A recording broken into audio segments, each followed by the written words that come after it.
Wonder Boy è un videogioco sviluppato da Escape e pubblicato dalla Sega nel 1986. Si tratta di un platform a scorrimento orizzontale che vede Tom Tom, un simpatico cavernicolo, alla ricerca di Tania, la sua fidanzatina rapita dal malvagio e diabolico Drancon. Capostipite di una lunga serie che conta ad oggi ben 6 titoli, 2 dei quali usciti esclusivamente per le sale giochi, Wonder Boy si deve a Ryuichi Nishizawa, che oltre a ideare il gameplay, disegnò i personaggi e compose le musiche. Nel gioco vestiamo i panni di Tom Tom, controllato attraverso il joystick e 2 pulsanti, uno per sparare e correre, l'altro per saltare. Il bambolino non è semplice da tenere a bada a causa della forte inerzia a cui è soggetto, ancor maggiore se si corre o si salta. A rendere le cose più complicate è la diminuzione della resistenza, resa graficamente con una barra segmentata posta in alto. Per evitare di esaurirla e quindi morire, sarà necessario ricaricarla continuamente, mangiando i frutti sparsi qua e là per le aree di gioco. Tom Tom parte disarmato e resta tale finché non trova l'unica arma a disposizione, un'accetta, all'interno di un uovo.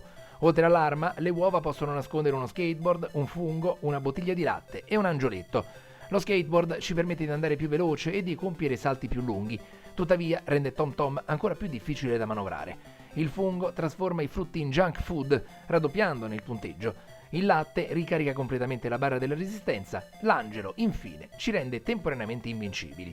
C'è anche un uovo velenoso che, se aperto, sprigiona un essere malvagio che ci accompagna per qualche secondo, riducendo velocemente la nostra resistenza.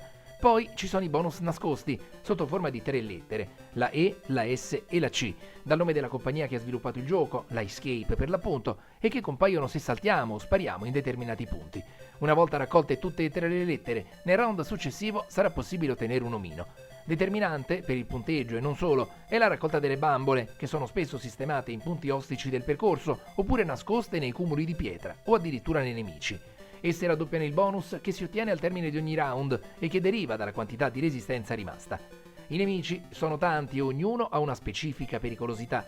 Si va dalle chiocciole, quasi innocue, alle rane e ai ragni, fino ad uno strano tipo che indossa un costume da coyote e che ogni tanto prova a sorprenderci alle spalle. Il gioco è suddiviso in 7 aree, a loro volta composte da 4 round. Al termine di ogni area bisognerà sconfiggere Drancon, ogni volta sotto mentite spoglie, colpendolo al volto fino a quando non perderà la testa. Una volta sconfitto, per la 7ª volta, il cattivone sparirà e Tom Tom potrà riabbracciare l'amata. Tuttavia, questo non è il vero finale, infatti c'è un'area supplementare alla quale si accede soltanto se si raccolgono tutte le bambole. L'happy end, peraltro misera, non cambia granché se non per il fatto che la testa di Drancon, anziché sparire, resta a terra, volgendo lo sguardo ai 2 innamorati. Wonder Boy ebbe uno straordinario successo in sala giochi e la Sega lo realizzò velocemente anche per le proprie console casalinghe. Le versioni per i computer Amstrad, Commodore e Spectrum vennero invece affidate alla Activision. La Sega negò alla Nintendo di realizzare una versione per NES, ma la Sega deteneva i diritti sui personaggi e il titolo, non sul gioco. Questi erano della Escape che infatti realizzò insieme alla Hudson Soft Adventure Island.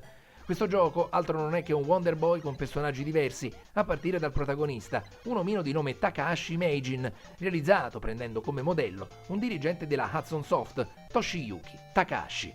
Adventure Island ebbe inaspettatamente uno strepitoso successo commerciale, addirittura maggiore di Wonder Boy, e diede il via ad una serie che conta altri 7 titoli.